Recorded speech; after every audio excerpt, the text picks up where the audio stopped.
right, Tank, we got a good matchup this week on Sunday Night Football. Yeah. I'll be on the pregame show if you want to check me out, all right? Just saying. I mean, it's a shameless plug, You'll be all right? wearing your little gloves? But we got Packers, 49ers. Certainly two teams that are the cream of the crop in the NFC. The NFC's deep this year. I mean, really, really talented. And I kind of ranked my top four, okay? And before I even rank my top four, I'm just going to tell you that I'm leaving the Cowboys and the Vikings out of that top four for right now. I'm going with the Green Bay Packers as number 4. I'm going Seattle Seahawks number 3. I'm going the New Orleans Saints number 2. And I'm still going with the San Francisco 49ers number 1 in the NFC. Thoughts?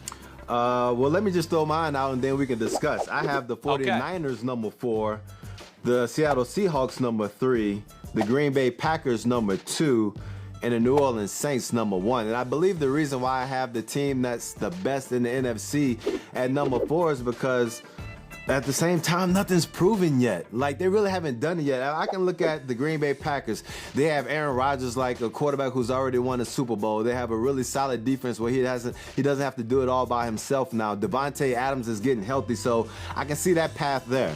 As long as Russell Wilson is healthy, then the Seahawks have a shot. So that's why they're at number 3. And with the Saints, it's the same narrative where Drew Brees has won the championship. You know, they got last year, the pass interference, like, oh, we're still struggling with that. And then the Pope tweeted them this year. I almost feel like they're destined to win the Super Bowl. And so you look at the 49ers, their offensive line is banged up. You know, they're dealing with Emmanuel Sanders.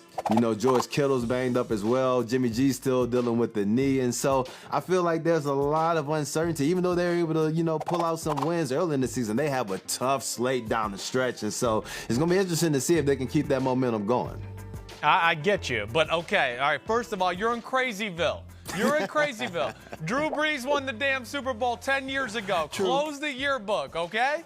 That's the first thing I'll say to you. Did you already forget that they just got shellacked at home 2 weeks ago against the Atlanta Falcons? The Falcons are playing decent ball now, though, the past couple weeks.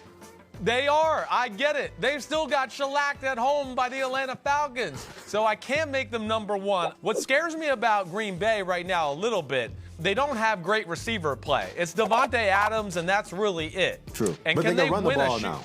They can run the ball. There's no doubt about that, and I do like that. So that certainly gives them a chance. And again, we're being picky here because the NFC is the real deal Holyfield this year. I mean, and I kind of feel bad for leaving Minnesota out too because I mean I understand that Kirk Cousins could be hot and cold, but when he's hot, Adam Thielen's healthy. You have Diggs and you have Dalvin Cook, who's arguably the best back in the league. Is between him and Christian McCaffrey. Like, they can be lethal on offense. I'm with you with Russell Wilson and the magic he can make. I guess my reservation a little with the Seahawks, and I just want to see a little bit more because that game against the San Francisco 49ers, all right, that was the first time their defense really showed up all year long. Yeah. So I just want to see a little more evidence to go, are they really that defense here going forward, or is that just a one-game thing? But ultimately, I'm still going with the 49ers.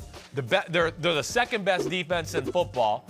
They're dominant that way. They're going to get healthy. None of those guys you mentioned are out for the year. They're coming back in the next 2 to 3 weeks. They do have a tough schedule. You're right. Our only question is Jimmy Garoppolo, and I get that.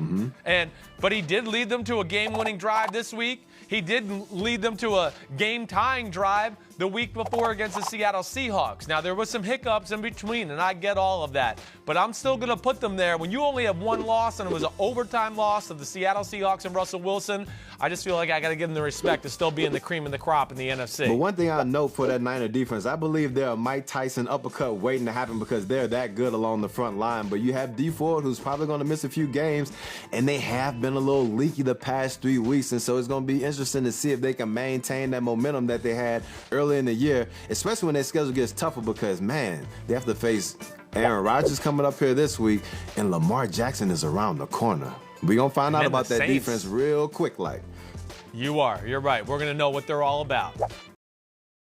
Hi, I'm Mike Tirico, and thanks for watching. Make sure to hit subscribe for the latest news and highlights from NBC Sports.